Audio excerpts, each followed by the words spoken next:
You can step up aggressively here and throw the Q. The Braum range is this range. The Samira range is this range. The Ezreal range is this range. The Vel'Koz range is this range.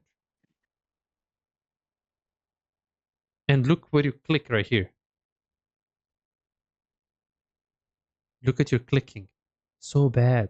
You don't need to get coached by Dragdar. You need to get coached by a Braum player, Samira player, Vel'Koz player. Your problem is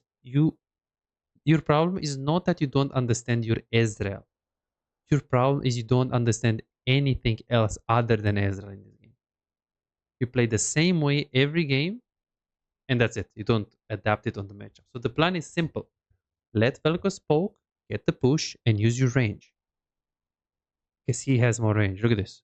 You Q the minions. She uses the Q. Braum has this range. You have 3 seconds on the Q. So nothing holds you back from clicking here and getting ready to Q. Look at this. Even here, you can click here behind of this minion and you can click on the Samira with auto attack.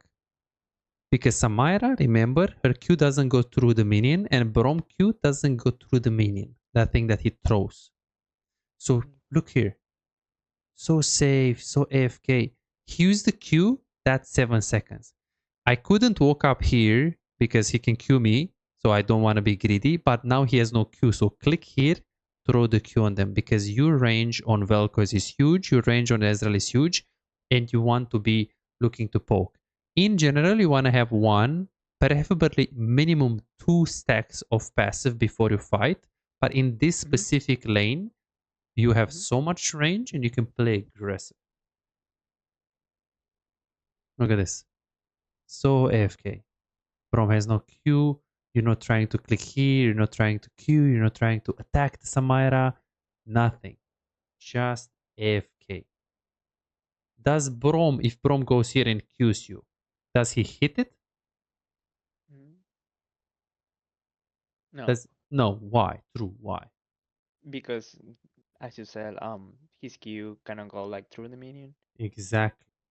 Exactly. So here, that's why you should do this. So you should play aggressive because you have, power on the range. Your 2v2 is more powerful than them. But you should also go more aggressive in terms of the minions. You have 1, 2, 3, 4, 5, 6, 7, 8, 9. 1, 2, 3, 4, 5, 6. You have 9 minions against 6. Based on the minions, even if you play a lane where it's even, like let's say it's Ezreal Vel'Koz versus Ezreal Vel'Koz, you have more minions so you can actually walk up on them and hit them. Because if you have more minions, that means she will have to last hit first. So in terms of the range, you have more range, you should pressure, you should go aggressive. In terms of the minions, you have more minions, you should go aggressive. In terms of the Braum, if you stay behind the minions, you should go aggressive. So we don't understand how our support works, we don't understand how enemy support works, we don't understand how minion works. More minions means we want to play aggressive in a case like this. Look at your clicking here. You take this minion, and after you take this, a good player would click either here or here. A good player will try to Q from this position, but of course, Q from this position can expose you to Q of Samira or Q of Braum. So that's why a different challenger player, if this is Dragdar, Dragdar will click here and try to pressure the Samira with an auto attack while being behind of the minion. What you do is a normal silver play. Look at this. You take it and you click back. The reason why you demoted is because you didn't deserve platinum. This is unfortunately the truth. You can see now. You can see that maybe you're a platinum player on Ezreal, but you're not a platinum player. You don't get a platinum understanding of AD carry bot lane. Because demoting is normal from platinum 3 to platinum 4, maybe gold 1, gold 2. But if you demote this hard, then it has to be something that you don't know. And this is what you don't know. You just know very well your champ. Combos, even camera control is good. But support understanding and fundamentals minions, we didn't know it here. Same thing here. It's like you have more minions, try to pressure. Let's see. You didn't do it here. Now you're like, okay, but let me last hit this minion because I don't want to miss the minion. Okay, sure. You get it. And after you take this minion, I hope you don't click here, here, here. Because again, You have more minions, you have more range, so you should be pressuring. But if we go on the normal speed, you go, that was fine. I would also throw the Q, but I like this. This is what you should be doing. Then you click back. I wouldn't click back and keep pressuring. Like now, like that, like that, like that. But it's 30 seconds after level 1. Like you should do this the whole lane. And here you get level 2 and you zone them. Okay.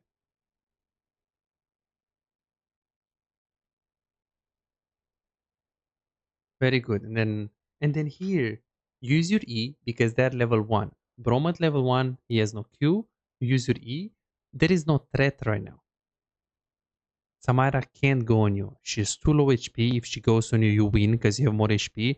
But also if she goes in all of these minions, she's dead. She's dead. Very dead. Only the minions. I guarantee you, if she all-ins you right now and you go AFK and you don't click on her, the minions will kill her. The minions will get her to this HP. Are you an AD carry main who feels like no matter how well you play, win the lane, make good decisions, play mechanically well most of the times, but you still have no real impact? You crush it one day, win 5 games in a row and feel unstoppable, but the next day you lose every single game and start doubting yourself. Am I even a good AD carry? What can I do if enemy top lane and mid lane are so fed? Imagine a world where you never let a lead slip away. You know exactly how to push your advantage, exactly when to rotate at the right time, and how to control objectives so you can snowball the game. A world where as AD carry you don't feel forced to make risky plays and you don't drop your lead. But you don't have to imagine it, you can make it a reality. This is Martin. He was grinding games, watching guides and trying his best, but none of it seemed to work. The problem? He was focusing on the wrong things. You don't improve just by playing more games, you improve by fixing the small mistakes that cost you wins. And that's a problem that most AD carry face. From Platinum 3 to Diamond in 2 months. Billy found himself making the same mistakes over and over again, engaging at the wrong time or mispositioning in teamfights, dying for no reason, and he even knew some of the mistakes but he didn't know how to fix it. He would find himself guessing what to do next, unsure whether to push, rotate or fight while feeling completely lost in the mid game. Now, he knows exactly what to do at every stage of the game and his results speak for themselves. Silver to Emerald in a month. Shaquille went from Diamond 4 to Challenger. Alex went from Gold to Grandmaster. And they are not alone, they are part of a growing community of over 3,254 players who have taken coaching and transformed their gameplay. But here is the truth, this was not overnight and it was not effortless. Shaquille spent 2 years grinding to reach Challenger, not by playing more, but by playing smarter. Alex dedicated 26 months refining his skills and climbing to Grandmaster once he started focusing on what actually matters. So no, this is not a one session and you'll climb instantly, promise. If you're looking for that, if you're looking for a shortcut, this isn't it. But if you're willing to put in the time, willing to put in the effort, apply the right mindset and focus on the details that actually matter, this is the proof that coaching actually works. You're closer to being a great AD carry than you think. Most players just need to uncover what's actually holding them back. That's it. You could keep grinding, watching random guides and hoping for progress, but how much time will you waste before realizing something is missing? You could finally find the real mistakes that have been keeping you stuck and start making real progress. You have already put in the effort. Now let's make sure it pays off. Book your coaching session now at bizaz.com. So here, it's easy. What should you be doing right now? Clicking forward. Yeah, just doing something aggressive, clicking forward, doing something, doing like just playing aggressive and doing something. Let's take a look at this. Look at your clicking. She needs to farm. She has nothing. She can't go on. You look at your clicking. Like, oh, but I'm scared. I'm scared. Why? He can't do shit. You have the minions. And you have the HP. So even if she wants to do something, look how safe you played. And here, same thing. Just walk up. You can literally face tank the Brom. And here I told you, keep pushing because you have a Vel'Koz. And if you have a Vel'Koz and you're pushing, he can poke under the tower. The fact that the Samara is low also helps you because we can pressure them. If you know you can pressure them under the tower, you can push. If they were full HP, I would slow push and I would make a bigger wave. I would wait the next wave to come here and I would slow push 2 or 3 waves. This is called a slow push. But in this case, slow push is not good because she's already low. So we want to accelerate the play and we want to let Velko poke. 245 is a gank that you can get 245, 245, Mhm. sometimes 3 games into both. In 10% of the cases, 1 out of 10 games, you're going to get 245. Typically, you're going to get 3 minutes and 15 seconds. 90% of the cases. This is after they full clear, top into bot, and 330, 332, the scuttle is spawning, right? 332. Mhm. Does the scuttle spawn at 332? It's not 330 or 328, right? How much? It's 329? not. I think it's not 330. I think. 330. So it's Yeah. 330. So the scuttle spawns at 330. So around that minute, the jungle should be there. So this is why I said don't word because you should be fine. In this case, unfortunately, you got the 1 out of 10 games gang, and Mhm. unfortunately, we died here. You should try to trade one guy. You misplayed very hard here. Otherwise, you would be able to do it. So let's see. Q auto. I would also not Q there because you don't see Samira, so maybe she will dodge it. So word the barrage first and then Q because you don't want to Q blind. Q auto, and here I would just look to E here, Q like this because you did Q, but Q like this is it's easier to E there and then like just Q. So if you get one kill here, it wouldn't be bad. Then you go to lane. I told you do not push. The reason why I told you to not push here is Mhm. Is because we're giving them like the farm because they might come back and then we are giving them like the minions to like farm and we might like do like a slow push, right? Like yeah. we always you said like I don't know about the bot lanes, but I think I know like I know some concepts about wave. I don't know how to say in English because is wave management. Yeah, wave management. I know when to slow push, when to push. I know like at the basics.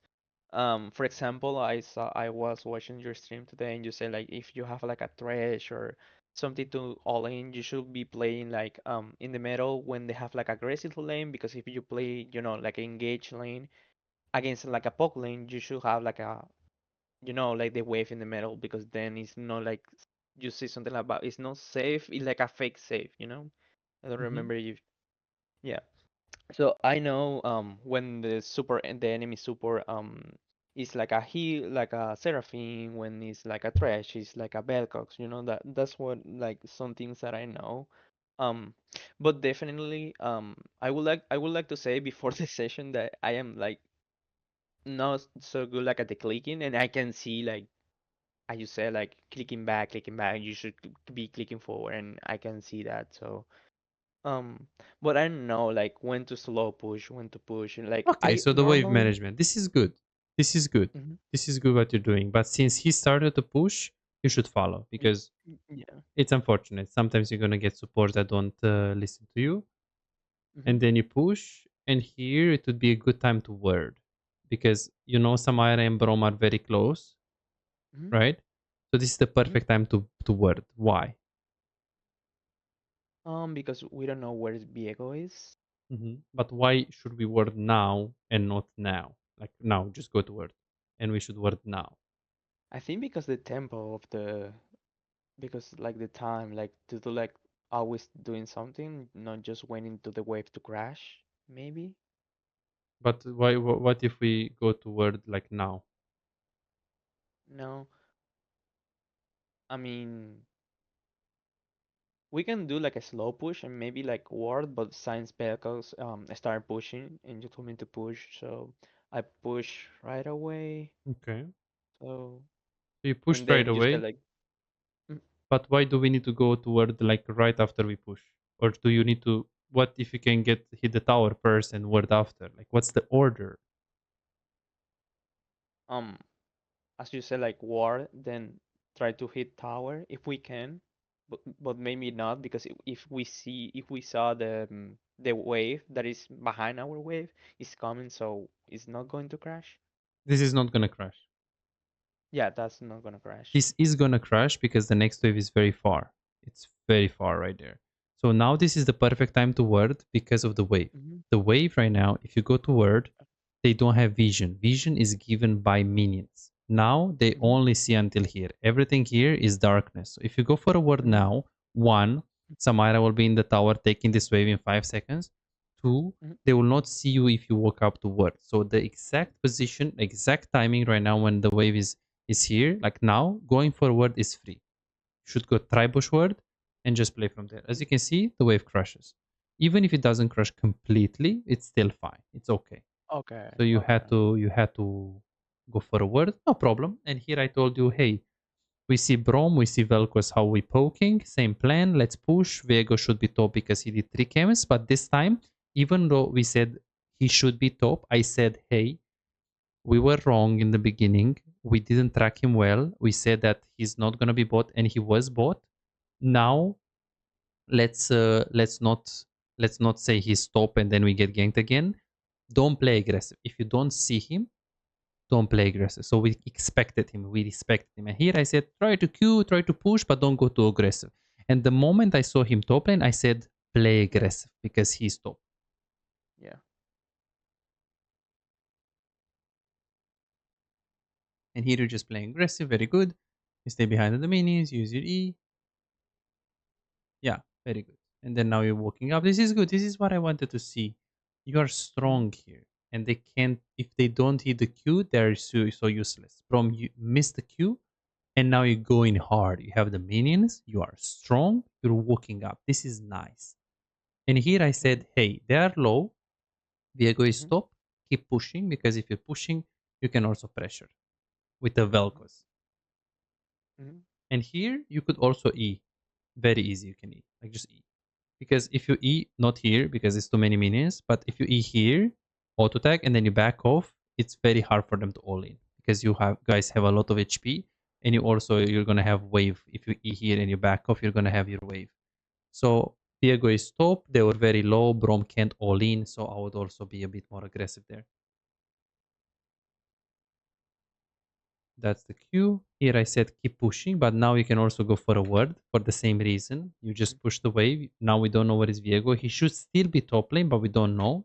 So I would go for a word there. Then you, My question is, you say like keep pushing, and but we should go like for a word. So, like in this case, we should like be being aggressive, or like put use the word, right? Like you Mhm. said, like push and then put the word and then keep pushing. Yes. You said, okay, Yes. What is the question? yeah, that one. If we like after the push, like this 3 minutes, like the cannon and the two You go caster, to like word and after then we you go to keep pressuring. Yes. okay, yeah, that's Yeah, fine. and they can't really gank you much because if you have that word, as long as you don't use your E like bad, it's hard for Brom to do anything because you saw how hard it is for him to walk up. So keep the distance, push, don't be too aggressive. Like this is a bit iffy because you don't know Viego. Like it's hard for them to gank you because they're so low, but don't be too aggressive. Like pressure them because if you just push them into the tower, there is no play that they can do.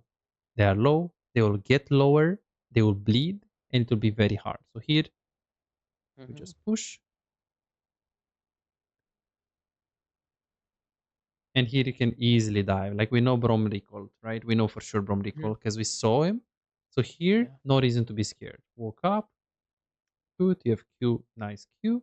And here you wait, good Velcro's Q. And here, just E. Like now, I would E here, just Q and auto attack. Then back off because here you E like you also did this, which is interesting. But remember that she has W, so she can block something. But yeah, I mean, I'm not concerned with this. Then you push the wave. And I say that you can go for a plate. Looking at the HP of the plate, you should get the plate here. It's very low HP. But also your support is super low. He has no mana and Brom walks up. He looks like Viego is here. We see Viego on the river, so you decided to not go for the plate. Many cases where the plate is this low HP, you should stay for it because it's just one hit or maybe two. But in this Mhm. case, it's too big of a risk. Brom was waking Mhm. up. You recall in the second brush, which is good. First brush is greedy because he can stop you. You buy items and you go to lane. Unfortunately, he started the Drake after you recall. Not really much you can do. Not really much you can do. Yeah. Because he didn't even start as you recall. He started after. So this play you can't do anything.